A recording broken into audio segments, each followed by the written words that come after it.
Hi guys, this is Mrs. Foy, and this is the screencast on the ideal gas law. So we've already learned about some other gas laws. We've learned about Boyle's law and Charles's law and Gay-Lussac's law and putting them all together in something called the combined gas law. But sometimes you need an equation that's actually going to ask you how much gas, like how many moles of gas, or of course, if you know moles, you can get to mass, right? You know how to convert from moles to mass. So we put this all together in an equation called the ideal gas law equation. And the ideal gas law equation looks like this. We call it PIV-NERT. It's the pressure times the volume is equal to N, little n, which is the number of moles, times R, which is a gas constant, times the temperature. And so we're going to use the ideal gas law equation when we need to find either the moles of a gas or the mass of a gas, and when that gas is not at STP. Remember, if the gas is at STP, standard temperature and pressure, we get to use that shortcut, right? So we get to say, well, at 0 degrees Celsius and 1 atmosphere of pressure, 1 mole of any gas takes up 22.4 liters of space. So the tricky thing about the ideal gas law is that you have to choose the right R. There are different R's for different pressure units, and I'll show you that in just a second. The volume must be in liters. The temperature must be in degrees Kelvin, but the pressure can be in different units. All right, so you guys were given this as one of the constants that you have, some of the on your formula sheet. So guys, this is a table of R's. R, capital R, is the gas constant. And you can see that the units of R are kind of crazy, but they have to be that way because you will see in just a minute when we use them in our equation, all of the units will cancel out except the one that you want. And so the two main ones that we use are the R for atmosphere and the R for kPa. So you don't have to memorize these will be given to you. The R that we use if we're using atmospheres is 0.0821. The R that we use if we're using kilopascals is 8.314. The R that we use for millimeters of mercury, or torr, we're going to use is 62.4. Okay, so whatever pressure unit you're using, you have to pick that R. All right, so let's try a gas law problem, all right, that we're going to use the actual ideal gas law for. All right, so here's my problem.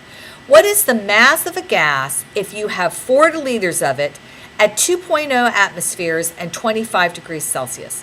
Well, guys, first of all, this is going to seem like a different problem to you because in the past when we use the ideal gas law, we have been talking about putting a gas at one pressure, one temperature, certain volume, and then we change it to a different condition. Do you guys see in this problem that we have 1 liter, 1 volume, 1 pressure, 1 temperature, and it's asking for the mass? So clearly the combined gas law would not give us that. So we're going to use PIV-NERT, the ideal gas law. We have pressure, there's my pressure, 2 atms. We have volume, the volume is given in the problem 4 liters. We have T is temperature, and I just have to convert that to Kelvin by adding 273. I don't have N. I do not have N because that's what I'm actually trying to find. I'm actually trying to find moles, and I can find mass. And I have R always because R is a constant.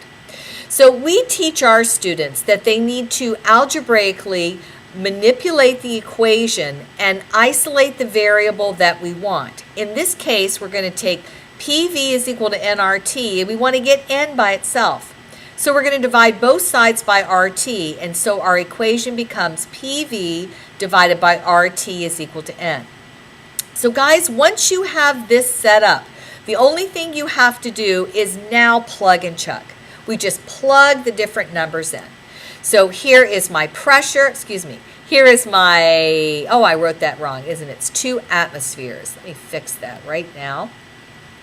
I have 2 atmospheres of pressure. So this is A, T, m, so 2 atmospheres of pressure, so that's my pressure. I have 4 liters, that's my volume. Now look at this crazy R, and remember, don't be afraid by all these units. I choose the right R for the ATM pressure unit, so that's going to be 0.0821. And then I changed my 25 degrees Celsius to 295 by adding 273 degrees. And so I plug all those numbers in, and lo and behold, check out what happens to my units. This is kind of fun. So atmospheres is going to cancel here with atmospheres here. Liters is going to cancel with liters. Degrees K or Kelvin is going to cancel with Kelvin. And I end up with 1 over mole, which is going to end up being moles. So I get 0.327 moles of oxygen. But the question asks me, what is the mass? What is the mass? All right? So, but I can do this easily, right? Because I can convert from moles to mass. So what I'm going to do is I'm going to take my moles of oxygen, and this is where I remember my 7-ups. Remember, oxygen is one of the 7-ups. So the molar mass is not just the molar mass of one O, it's going to be O2. So that's going to be 32 grams in 1 mole of O2, and I get 10.5 grams of oxygen. All right? So that is your first PIV-NERT problem or ideal gas law problem. Let's try another one. What is the pressure in kilopascals of 25 grams of nitrogen gas if you have 3.7 liters of it at 0 degrees C? So again, when I look at this problem and I read it through, I can clearly see that I'm not talking about having a gas at one pressure, one temperature, one volume, and then changing it to a different condition. I'm given only one volume, one temperature. I'm asked for pressure, but I'm given the mass of nitrogen gas, which I can convert to moles. So clearly this is going to be a PIV-NERT problem. Let's go through and make sure we have everything we need. So pressure, do we have pressure? No, we don't have pressure, but the problem is asking for pressure in kilopascals. Do we have volume? Yes, the volume is 3.7 liters. Do we have N? Well, I don't have the moles of nitrogen gas, but I have the mass of nitrogen gas, and I can convert to moles. R, I always have R because it's a constant, and you can look that up. Your teacher will give you that. And T is temperature, which I have. I can convert that to Kelvin. So the first thing we do is we rearrange the equation using our algebra skills to get pressure by itself because I'm trying to solve for pressure. So PV is equal to nRT. I divide both sides by V, and so I get P is equal to nRT over V. So now the first thing I'm going to do is I'm going to convert the mass of nitrogen gas into moles of nitrogen. And again, I have to remember, this is where your nomenclature comes in, and your knowledge of the 7-ups. Nitrogen gas is a 7-up. So that means it's a diatomic molecule. It's going to be N2 and not just N.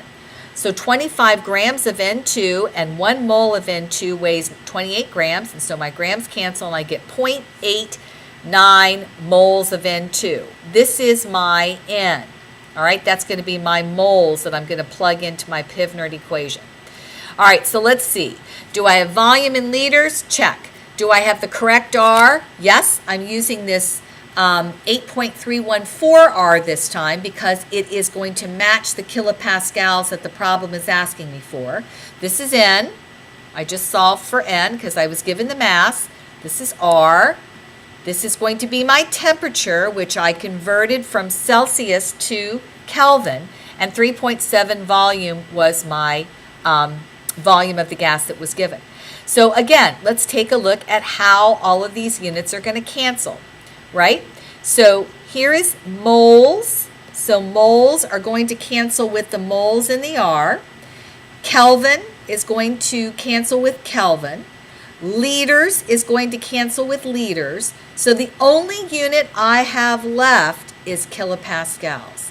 And of course, that's what I'm looking for. I'm looking for the pressure in kilopascals. So I plug those numbers in. I chug that answer out, plug and chug. Once you have the algebra ready to go, then you can just plug in and you have now solved your second ideal gas law. Hope that's helpful, and I will see you in class. play through the video again if you need some more help, and we'll practice some more.